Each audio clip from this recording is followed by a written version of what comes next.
The Distance Between Us, Part 1, Chapter 14.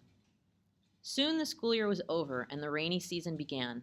I loved summers. I loved it when the rains were gentle and I could smell the sweet scent of wet earth. Everything was green around me. Wildflowers grew along the train tracks, and the clouds gathered at the peaks of the mountains like soft, cushy pillows. But halfway through the summer, we got some serious rain. For days and days, the rain poured over us with no end in sight. Thunder shook the bamboo sticks. We didn't have enough pans and buckets to catch the rain dripping through the roof. Then one day, it didn't matter. We woke up in the middle of the night to discover that the shack had flooded. Soon our bed was under water. The only one who didn't get wet was Tio Crece, who slept on a hammock hanging from the rafters. He slept there all night long, while Carlos, Mago, Betty, Abuelita Chinta, and I sat on the small dining table and waited for morning. Mago held Betty in her arms and kept her warm while the rest of us shivered and leaned against one another as we drifted in and out of sleep. In the morning, the rain finally stopped. We spent the day getting the water out of the house in buckets. Our sandals got stuck to the muddy floor, and sometimes we fell into the water. We hung our clothes on top of bushes and on the rocks to dry. The mattresses steamed under the heat of the summer sun. When we finally got all the water out of the house, we took our buckets to the train tracks and filled them up with gravel. We went back and forth from the train tracks to the house, throwing handfuls of gravel onto the muddy floor as if we were planting corn for next year's crops. Finally, the dirt floor was firm enough and no longer muddy. Throughout the week, we heard about the flood damage. The river running along the train tracks had flooded, the water spilling onto the bridge and making it impossible for anyone to get across to El Mercado, the bus station, or downtown. The neighborhood next to ours was completely underwater, and the people there had to stay on the roofs of their houses. People navigated through the streets in makeshift canoes, and the corpses of their chickens, pigs, dogs, and cats floated in the water. Later that week, someone knocked on our door to deliver more bad news. We opened the door and saw a boy bent over, trying to catch his breath. He was barefoot. His legs looked as if they'd been dipped in chocolate, and so did his hands and arms. I wondered how many times he'd slipped while running over here. "What's wrong?" Abuelita Chinta said. "Catalina," the boy said, "the river." Tio Gary, my other uncle, lived across from the train station in a shack similar to our own, and the river flowed behind it. Catalina was his 5-year-old daughter. "Ave Maria Purissima," Abuelita said, crossing herself. When we got to Tio Gary's house, all his neighbors were there, whispering to one another, crossing themselves again and again. Abuelita Chinta didn't go into the house. She hurried to the river's edge. The waters had receded, but the current was still swift and strong, dragging with it branches, broken chairs, clothes, pieces of wood. Farther down the river, several men were holding onto a rope they'd tied to a tree to keep the current from dragging them away as they searched for my cousin.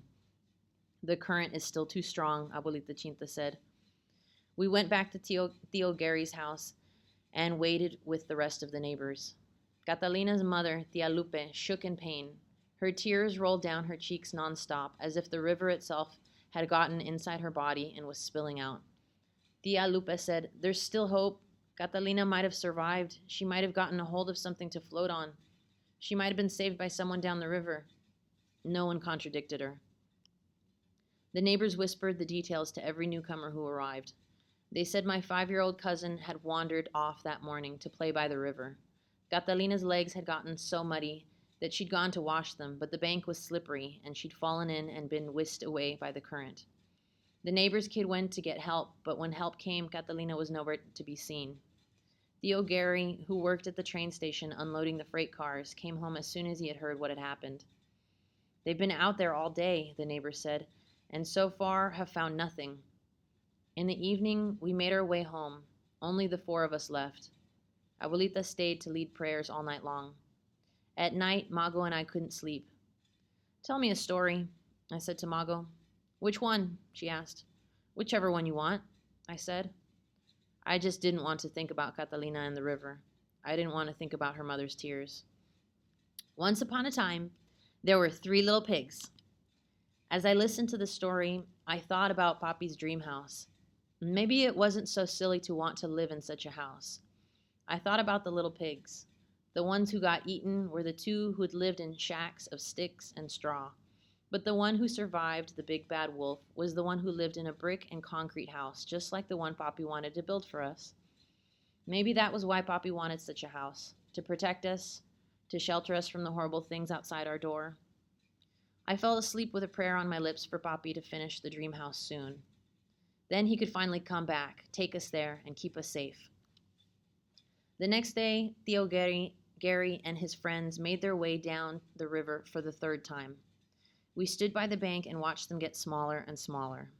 Inside the house, all the women were back to praying. The kids stayed outside and found ways to entertain ourselves. We made tortillas out of mud. We wrote our names on the wet dirt with a stick, but our eyes constantly returned to the river. Then the men finally came, their heads hanging low, their backs bent to the ground. They dragged their feet over the muddy dirt path, and in Theo Gary's arms we saw her, Catalina. Her limp arms hung at her sides. Everything became a blur. I wiped my eyes again and again, but the tears never stopped. Nobody touched Catalina except her mother and Abuelita Chinta, who pulled dried leaves and twigs out of her wet hair. Theo Gary said Catalina had been tangled up in the branches of a fallen tree. They hung Catalina by her feet so that the river would drain out of her. We knelt and prayed, and not once did I take my eyes off my cousin's bloated body. I shuddered at seeing her like that, hanging by her feet, cold and lifeless. I was gripped with a fear so great it took my breath away. What if something happened to me, or Mago, Carlos, or Betty? What if by the time Poppy finished his dream house, there would be no one left for him to keep safe? Or what if he never finished it? What if he never returned, and we were left here to face the wolf all on our own?